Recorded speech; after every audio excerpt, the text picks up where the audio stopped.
హైట్లో పెట్టా, ఎక్కువ దగ్గర పెట్టక. మాట్లాడకు. సరే మాట. నేను చేస్తున్నాను అటుకులు ఉప్మా. ఇవాళ ఉల్లిపాయలు తరుగుతున్నాను, చిన్న చిన్నగా తరగాలి. అటుకులు ఉప్మా చేస్తున్నానండి. చిన్న చిన్న మొక్కలు తరుగుతున్నా. ఒక 2 ఉల్లిపాయలు, ఎందుకంటే ఎక్కువ ఉల్లిపాయలు నోట తగిలితే రుచిగా ఉంటుంది. వేపుతాను, ఫ్రై చేస్తాను శుభ్రంగా. ఇప్పుడు ఉల్లిపాయలు తరగడం. పొటాటో కూడా వేయచ్చు అటుకులు ఉప్మాలో. పొటాటో వేస్తే చాలా చిన్న చిన్న మొక్కలు తరుగుతున్నాను, అది కూడా వేస్తే బాగుంటుంది ఆ ఉప్మాలో.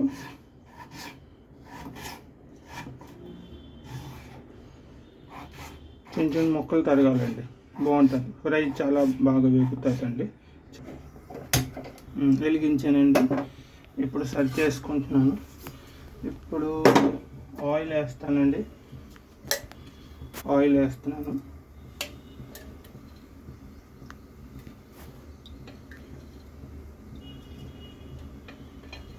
ఆయిల్ వేసాను. నేను ఇప్పుడు వేస్తున్నానండి పోపులు. ఉప్మాకి పోపు పెడతారు కదండి, తాలింపు అంటాం పోపు. ఇందులో పల్లీలు, మినపప్పు, ఆవాలు, ఇంకా జీలకర్ర వేస్తున్నానండి. వేసాను. ఇప్పుడు ఫ్రై కొంచెం వేస్తున్నానండి. ఎక్కువ హీట్ ఎక్కువతో మాడిపోతుంది. ఎక్కువ హీట్ లేకుండా దీనికి నేను ఇది పక్కకి ఇలా పెడితే ఇది వేగుతుందండి. ఇలాగా కొంచెం మూకుడు పెనం ఎక్కువ హీట్ ఎక్కింది, దీనికి ఇలా చేస్తున్నాను. ఇది ఆల్రెడీ ఫ్రై అయిపోతుంది, ఎందుకంటే పొయ్యి మీద పెడితే మాడిపోయి బొగ్గు అయిపోతుంది. పక్క చేసి ఇలా మీరు కూడా అలాగే తీసుకెళ్ళి. ఎక్కువ హీట్ అయిపోతే పొయ్యి నుంచి తీసియండి. తీసిస్తే మీకు కొంచెం దీంట్లో నేను బాగా వేగిపోయింది. ఇప్పుడు పొయ్యిలో పెట్టుకోకుండానే ఉల్లిపాయలు వేస్తున్నాను. ఇలాగే ఫ్రై చేస్తే ఎక్కువ మాడదు. దాని మూకుడు ఈ హీట్కి సరిపోతుందండి. ఆల్రెడీ బ్రౌనీస్ వచ్చేసింది నా పోపు.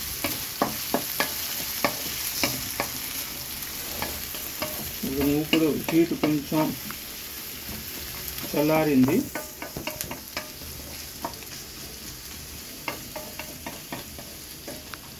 ఇప్పుడు ఏంటంటే పల్లీలు, పోపు, ఉల్లిపాయలు 2 మిక్స్ అయిపోతుంది కదా, హీట్ కొంచెం కూల్ అవుతుంది. ఇప్పుడు పొయ్యి మీద పెట్టా. ఇప్పుడు పొటాటో వేస్తున్నానండి. పొటాటో అన్నీ కలిసిపోతే పోపు మాడదు.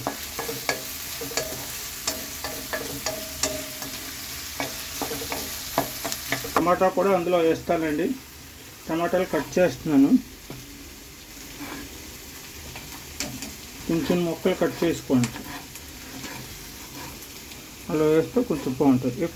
ఎక్కువ 1-2 టమాటాలు వేసుకోవచ్చు, బాగుంటుంది.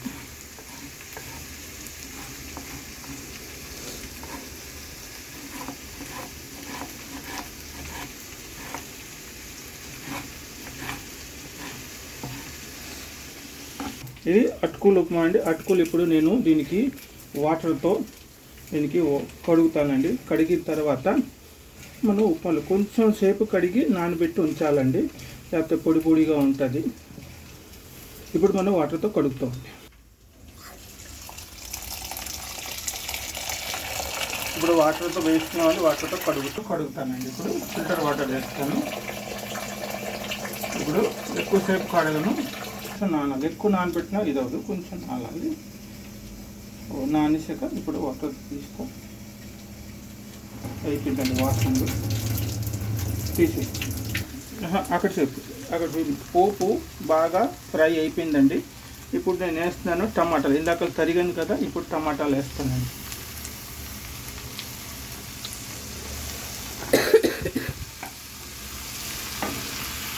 మనం కలిపేద్దాం. కొంచెం కలిపేసి ఇస్తాను.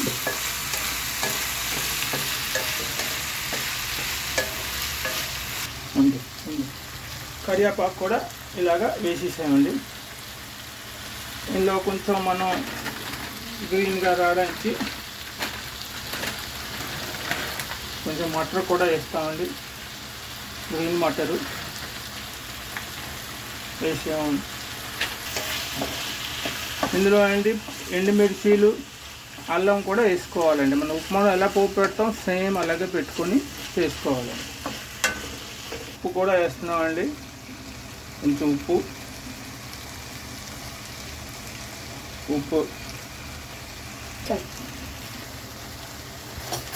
కూడా వేస్తున్నామండి. కొంచెం పసుపు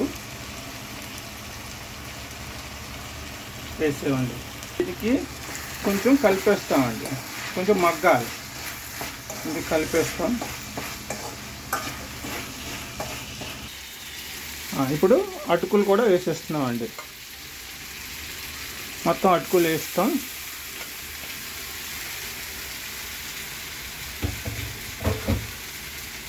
ఇప్పుడు అటుకులు కలుపుతామండి. ఇప్పుడు కలుపుతున్నాం.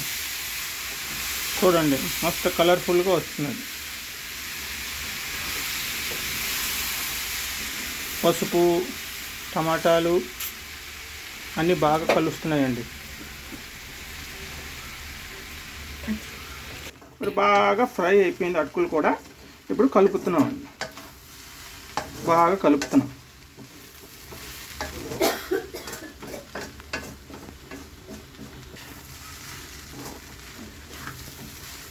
బాగా కలిపించామండి.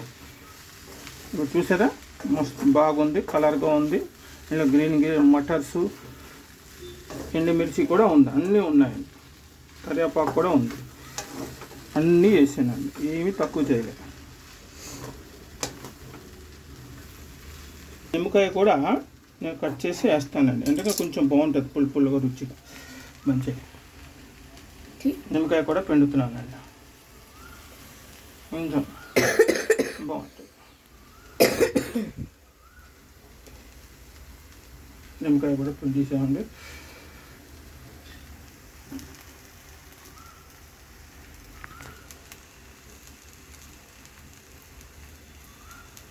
ఇప్పుడు కొంచెం కలిపేస్తామండి.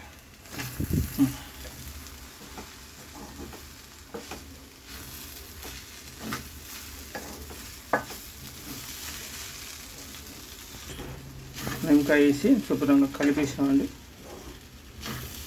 అయిపోయిందండి ఉప్మా, అటుకుల ఉప్మా. చాలా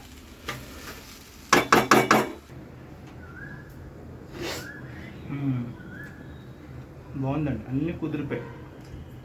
టేస్టీగా ఉంది, బాగుంది. మీరు కూడా చేసుకొని తినండి.